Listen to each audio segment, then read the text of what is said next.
Allah Allah ya Rabbana ya Allah.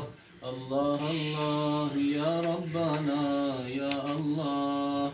Ol Resul'dan bizim ayırma Allah.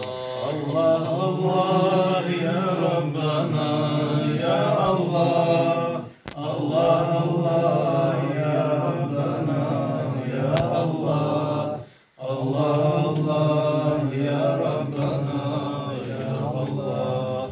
O Resul'dan bizim ayırma Allah. Göz açıp göz yumunca gittin sen Ramazan ay. Az zaman bizge gelip ettin sen koplanıp ay. Allah Allah ya Rabbana ya Allah. Allah Allah ya Rabbana ya Allah. Allah Allah ya Rabbana ya Allah. O Resul'dan bizim ayırma Allah. Oraza namaz bulan bezendirdin sen bizim. Kadir geçeni verip siledin sen bimik. Allah Allah ya Rabbana ya Allah.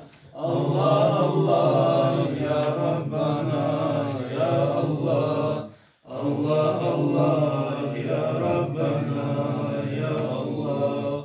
O Resul'dan bizim ayırma Allah. Koplar seni içine geçip koydu birbirin. Allah gamakta etip tuzledi yüreklerin. Allah Allah ya Rabbana ya Allah. Allah Allah ya Rabbana ya Allah.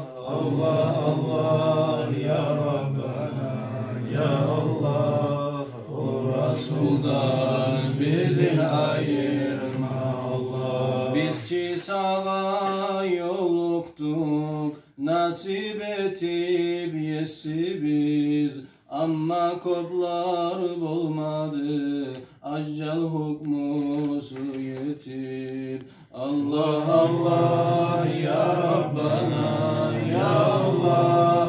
Allah Allah ya Rabbana ya Allah.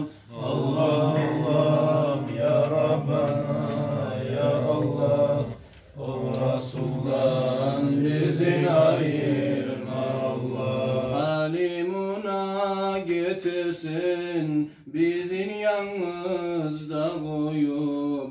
Dağı geleceğini bizge de aytmay koyup. Allah Allah ya Rabbana ya Allah. Allah Allah ya Rabbana ya Allah. Allah Allah ya Rabbana ya Allah.